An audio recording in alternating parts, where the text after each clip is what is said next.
How to quickly create social media content that's actually going to get engagement in 2020. What I want to share in this video is 7 content marketing tips that you can implement in order to quickly and efficiently create social media content for your platforms. I keep pushing, got my head to the sky, wondering if I ever make it there. Yeah, I keep pushing, gotta play the hand I'm dealt because I understand life ain't fair. Hey, so I push and I grind and I push. What's up everyone, my name is Mike Sherrard. Thank you so much for tuning in as always, and if you're new to my channel, welcome. If you love learning tips, tricks, and strategies on how to scale your business and your personal brand using innovative and creative content strategies, please make sure you subscribe and lightly tap that notification bell. Also, if you do get value, all that I ask is a little thumbs up, pound that button down below and give me a little bit of inspiration to keep putting out content on a weekly basis. But one of the most common questions I get is, how do I quickly and efficiently create social media content? So let me break it down for you. So the first one is by having a strategy. By failing to prepare, you're preparing to fail. We've all heard that before. It goes no different with social media content. You need to have a strategy. You need to know that you can consistently post once a week, twice a week, 3 times a week, 5 times a week. But whatever you do, make sure that you can do that for the entire year. I see so many people that make the detrimental mistake of saying, I'm going to start posting every single day. And after a week or 2 weeks, they fall flat, they die, they run out of ideas, they have no more content, they're struggling to keep up with their promise. So what you need to do is make sure that you have a strategy that you can commit to consistently. So that means looking at Instagram, Facebook, LinkedIn, TikTok, YouTube, making sure that for all the platforms that are relevant to you, you know what you can consistently do and have a strategy based around that. Now, number 2 is planning ahead. It's so hard to consistently on a daily basis think of new content that you need to come up with and what you should be posting today and tomorrow. You need to have a content calendar, but it goes one level further than that. Have a content calendar that maps it out and makes it easy for you. Have a blueprint or an execution strategy that you know every single day what you need to be doing. For me, I block every day from 9 until 10 a.m. and that's my social media hour. I get everything done in that 1 hour every single day, and it's part of my calendar, because what people fail to do is put it into their calendar, and what's not in your calendar doesn't actually exist. So people get to the end of the day, they're burnt out, they're exhausted, they're overwhelmed. All they want to do is relax, and the last thing they want to think about is, what should I be posting today? But the step further is make sure that you have a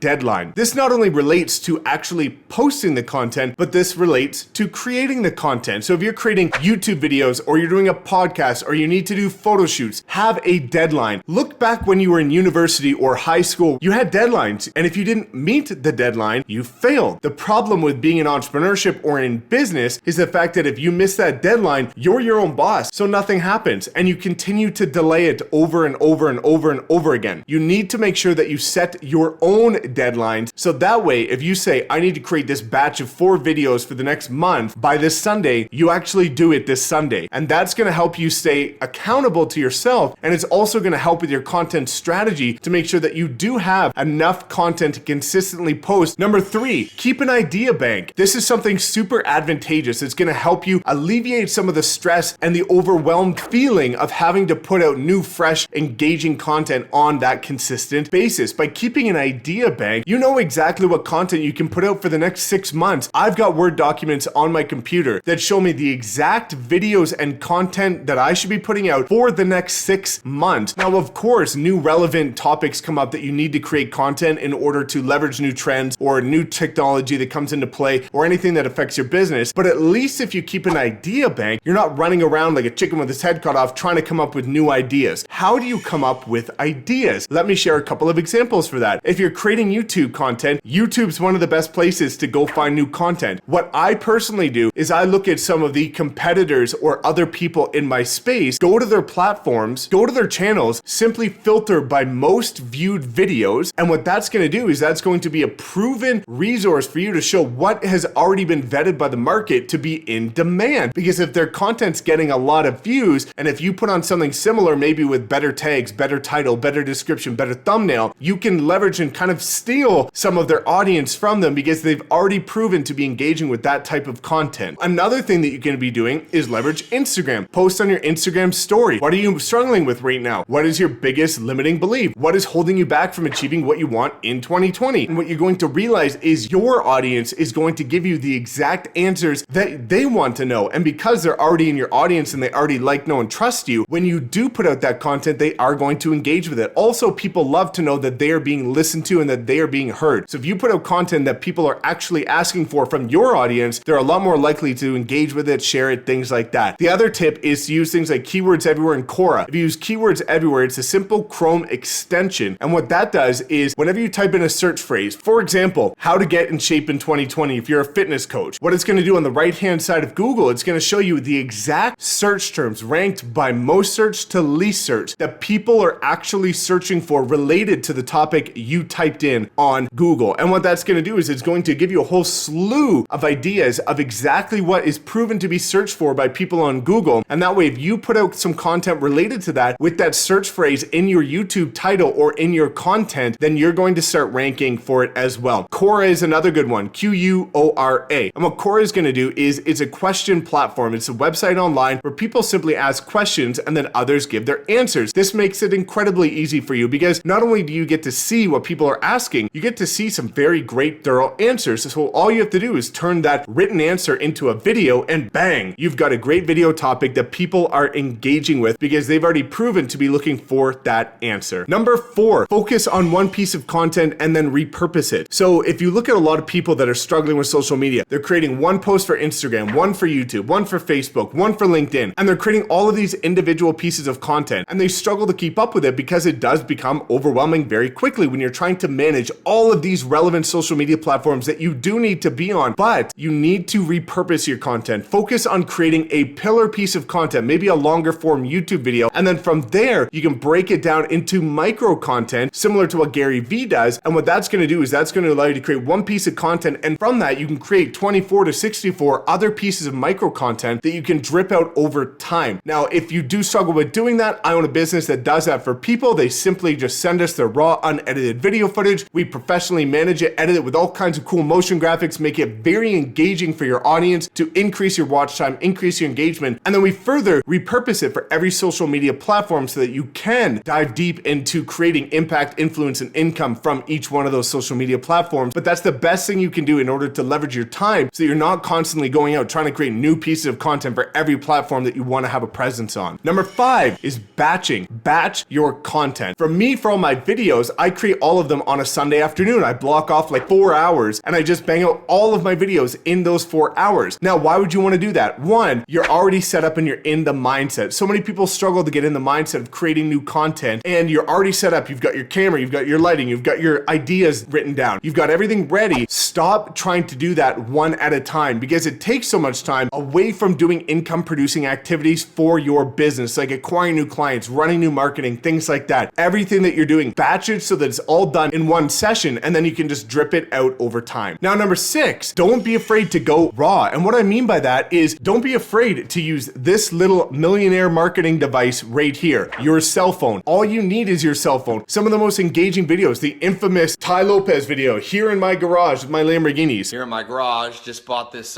new Lamborghini here. But you know what I like a lot more than materialistic things? Knowledge. All you need to do is use your phone. The iPhone 11 has actually been proven by many people to be as good or better in terms of video quality than most DSLR $1,000, $1,200 cameras. So use your phone, leverage it. You can create content when you're in the car, if you're just sitting there with your car off, waiting for a meeting. If you're out for a walk, if you're walking to a meeting, whatever you're doing, waiting for an appointment, simply flip your phone around, start making some content. There's no excuse not to create it because you have this device that statistically speaking, we check 150 times a day in your pocket. So start using it and start creating. Now, number 7 is listen to your audience. Again, going back to the question, the Q&A on your Instagram profiles. Use stories, use your Instagram feed, use your Facebook page. Ask people what they want to see because when you listen to your audience, it's going to give you those ideas. It's going to give you the engagement. It's going to build loyalty, trust with your audience, and it's going to make it a lot easier for you to build that factor with them. So you want to create a community, a tribe that is following you, that is building your movement, and ultimately you need to make sure that you're listening to them, and it's going to give you a whole slew of great ideas that you can put out content for. You don't have to overcomplicate it. You can make it very easy on yourself, but you do have to listen because your audience, if they actually do like, know, and trust you, they're going to tell you what they want to see and they're going to ask questions, and all you need to do is turn those questions into answers via video, blog, post, whatever you want to do. If you do have any questions, drop a comment below. I answer 100% of people that do comment. I love when you guys engage with my videos, and I appreciate it so much. So thank you so much for taking the time out of your day to watch this. I hope you did get value from it. If you do, please make sure you like, comment, subscribe, and we will see you next time.